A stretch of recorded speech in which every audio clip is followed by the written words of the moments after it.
A'udzubillahi minasyaitonirrajim. Bismillahirrahmanirrahim.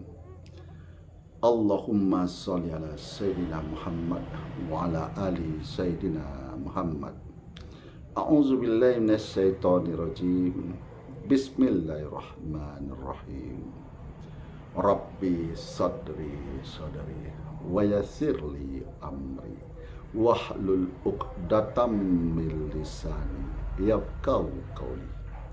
Assalamualaikum warahmatullahi wabarakatuh. Sahabat-sahabatku, saudaraku, dimanapun Anda berada, pada malam hari ini setelah sholat maghrib, ya kan? Nah, mohon maaf ya, ini kita tidak pakai kopiah, ya kan? Karena apa? Kita baru pindah rumah dari rumah dinas ke rumah orang tua kita. Nah, ini rumah peninggalan orang tua kita, ya kan? Nah, jadi udah berapa hari saya tidak membuat konten kan. Sahabat-sahabatku, saudara-saudara dimanapun Anda berada, bagaimana kabar saudara hari ini? Alhamdulillah sehat walafiat, baik jasmani maupun rohani, dan tetap dalam lindungan Allah yang Maha Kuasa. Sahabat-sahabatku, saudaraku dimanapun Anda berada, kalau kita perhatikan di media sosial, banyak yang mengajarkan ilmu ma'rifat. Yang saya perhatikan, kadang-kadang saya membawa tertawa, karena mereka hanya menyampaikan teori tanpa bisa melihat apa yang mereka katakan. Yang terakhir saya dapat juga itu di YouTube juga, saya Mr. TM. Nanti kita kupas nanti videonya kan. Dia juga mengajarkan ilmu ma'rifat. Bahkan dia memaki-maki para kiai, ulama, ustadz, ya kan, dimaki-makinya kan. Itu akhlak, bukan akhlakul karimah, bukan akhlak orang yang bermakrifat. Itu bukan akhlaknya orang bermakrifat. Karena akhlak orang bermakrifat itu seperti akhlaknya para nabi. Akhlak orang bermakrifat itu akhlaknya seperti nabi kita, rasul kita, Nabi Muhammad SAW. Dan Allah juga sudah melarang kita untuk memaki-maki orang, untuk menghina orang, untuk merendahkan orang, untuk merasa diri ini lebih daripada orang lain, dengan sifat-sifat kesombongan, dengan sifat-sifat keangkuhan, dengan sifat-sifat yang maha sempurna. Itu bukan ma'rifat. Karena ma'rifat itu banyak cabangnya.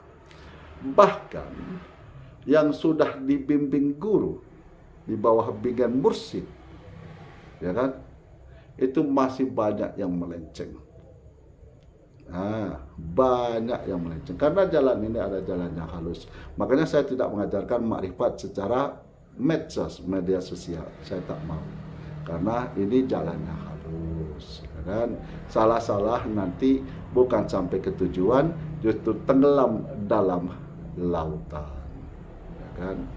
Nah, seperti mutiara. Mutiara itu jangan kita kalungkan di leher babi. Karena kalau mutiara itu kita kalungkan ke leher babi, maka mutiara itu tidak ada arti. Karena babi tidak tahu apa itu mutiara.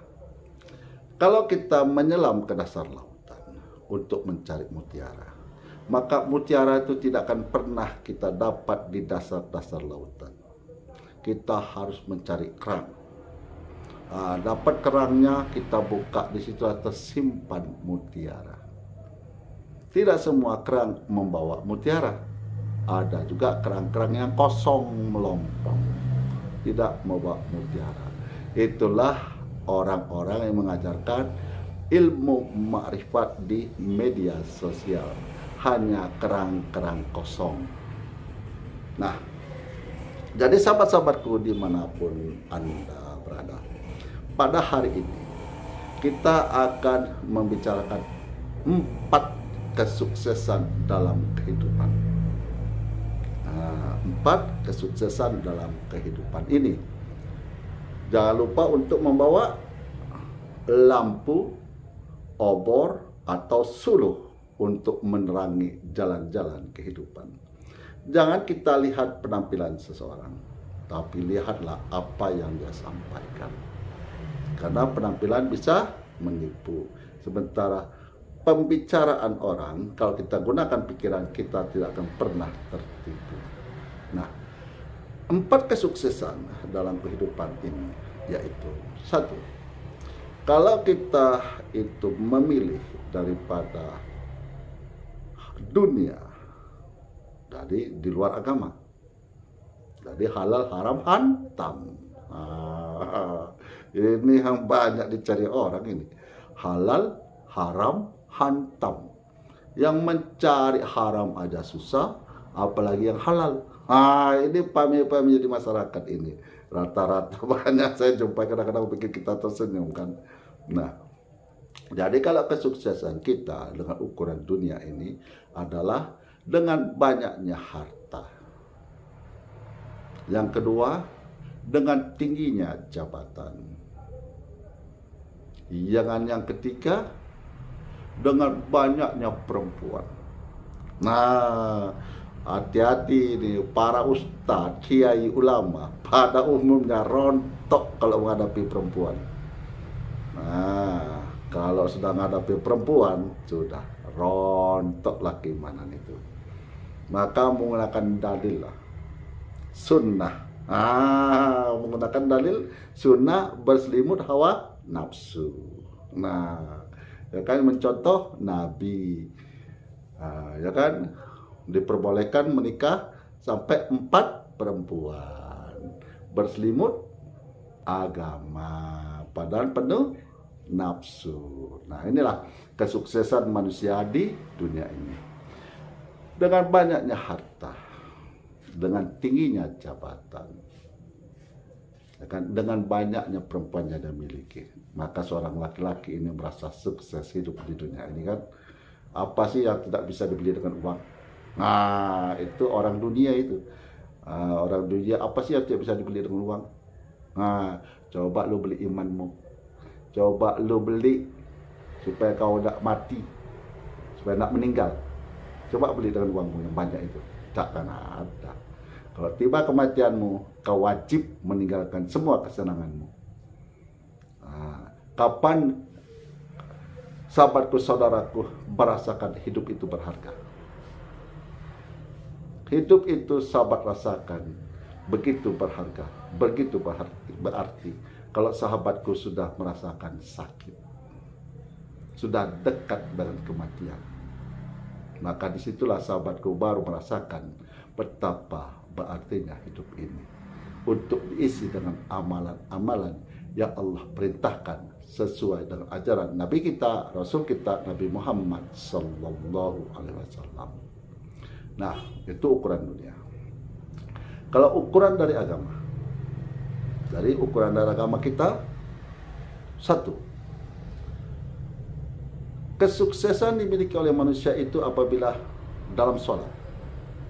Dia sukses kalau dia sudah mendapatkan sholat yang khusyuk. Nah, puncak sholat itu adalah sholat yang khusyuk.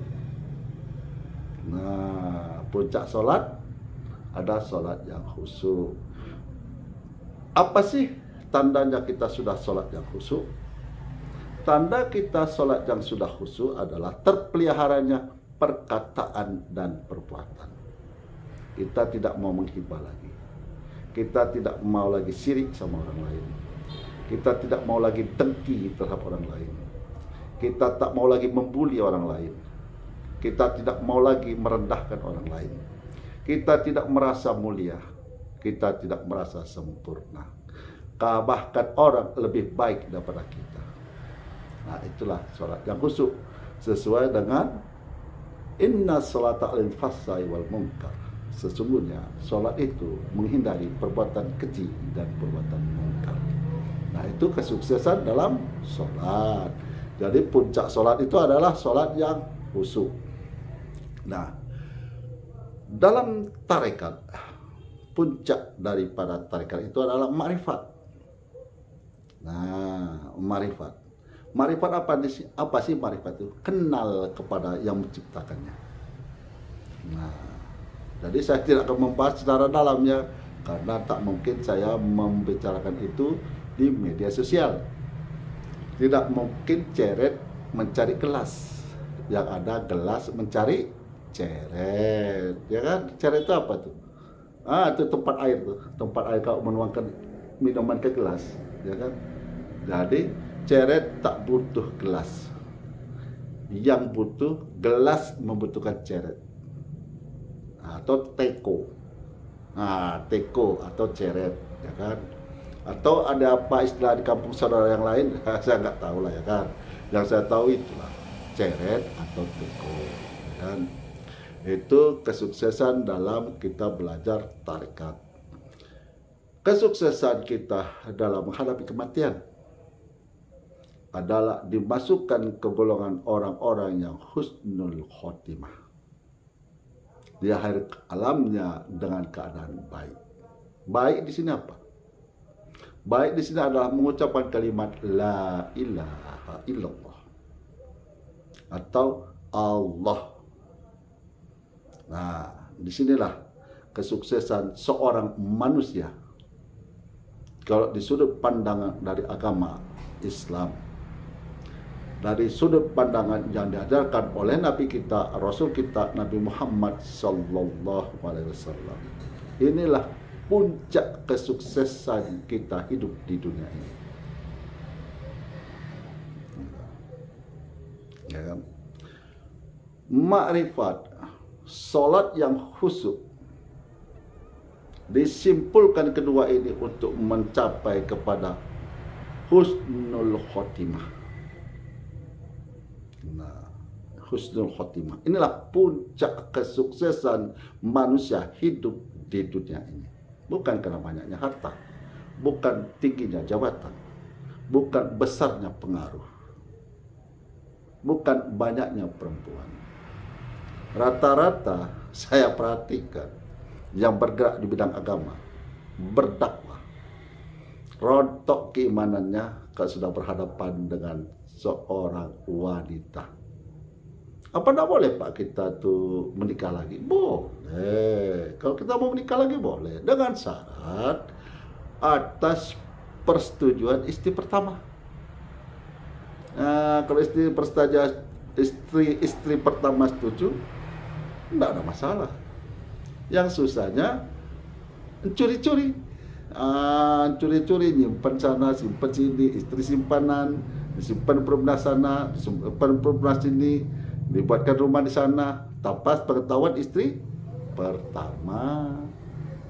Nah, alasannya sunnah, ikut Nabi. Inilah nafsu berselimut sunnah.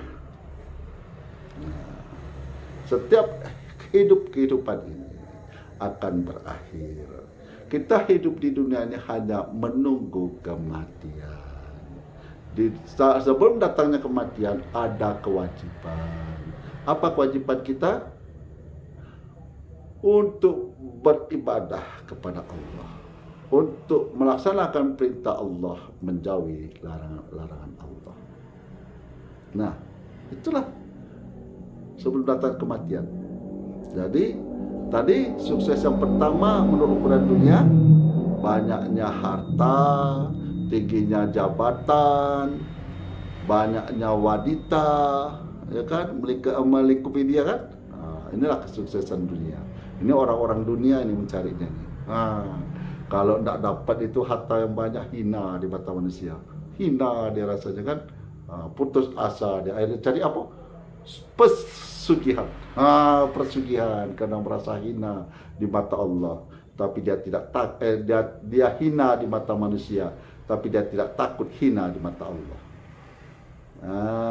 Kalau orang beriman, dia takut hina di mata Allah, tapi dia tidak pernah takut hina di mata manusia. Yang kedua, kesuksesan itu adalah dalam sholat, dapatnya sholat yang khusyuk. Nah, sholat yang khusyuk, ya kan. Yang ketiga, orang ikut yang tarekat. Puncak daripada tarekat adalah ma'rifat. Nah, inilah puncaknya. Maka kalau sudah sampai situ, guru sudah menilai, maka dikasihlah dianya ijazah. Ya kan, saya udah pernah mau dikasih ijazah sama guru saya, tapi saya bilang janganlah dulu. Saya bilang jangan saya dikasih ijazah dulu, karena saya mengutamakan adalah ilmu yang disampaikan oleh guru. Nah, adab-adab berguru pun ada. Adab-adab berguru. Adab guru terhadap murid, adab murid terhadap guru. Ada. Itu. Nah, yang keempat, puncak kesuksesan manusia adalah dimasukkan ke golongan orang-orang yang husnul khotimah. Nah, inilah puncaknya. Dari ketiga hal tersebut, ya, dari yang tiga tadi, yang puncak keseluruhan itu adalah dimasukkan ke golongan orang-orang yang husnul khotimah. Itulah kesuksesan manusia di muka bumi ini. Nah, jadi sahabat-sahabatku, saudara-saudaraku dimanapun Anda berada, kenapa sih saya tidak mau mengajarkan ilmu ma'rifat? Karena ilmu ma'rifat itu ilmu yang sangat-sangat halus. Meleset sedikit aja, maka akan jatuh ke jurang. Nah, ke jurang apa tuh? Jurang dosa. Ya kan? Akhirnya bukan masuk golongan orang-orang yang husnul khotimah. Akhirnya masuk ke golongan orang-orang yang su'ul khotimah. Nah, itulah. Jadi ceret atau teko tak mungkin dia mencari gelas.